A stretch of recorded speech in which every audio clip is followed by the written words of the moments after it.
Ang bonaya neng bonaya tong dipereuseup. Ang bonaya neng bonaya tong dipereuseup. Neng bonaya ang bonaya tong nayang gura. Hoi hoi tong nayang gura. Hei ha. Ini kai. Rwchapmung tong sini video sahib baik. Biasa chairman sahib. Sabor nasinga pula di sini. Bwkha Kaisa Kirima ni hayakai malai bhaji sari go sapari tola sini para ni kaji ka tona yang mesti kala or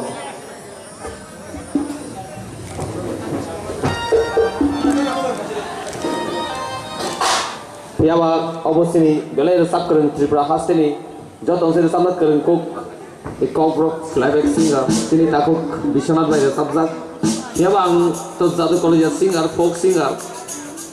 Tahu kan Rwchapmung thangi kamu aku bisa nanti Rwchapmung saya tahu hanya kerdi. Oh tangsa yang lo tengrinai. Sini kau pura rocking performer takut punang ngrinai. Ini loke jotan mau sahabatnya gitu. अरे कोट लगी तो क्या होगा?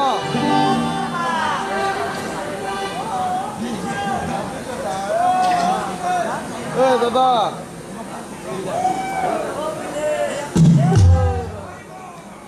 Thọ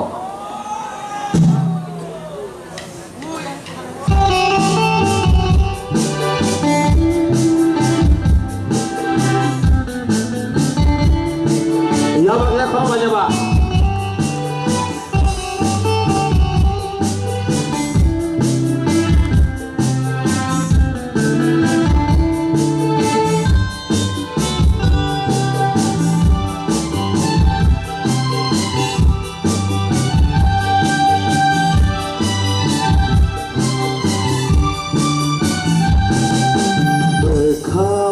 Kaisa Kirima Anil no no no kema janane Bwkha Kaisa Kirima Anil no no no kema janane Orge sayo sayo Anil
Rwchapmung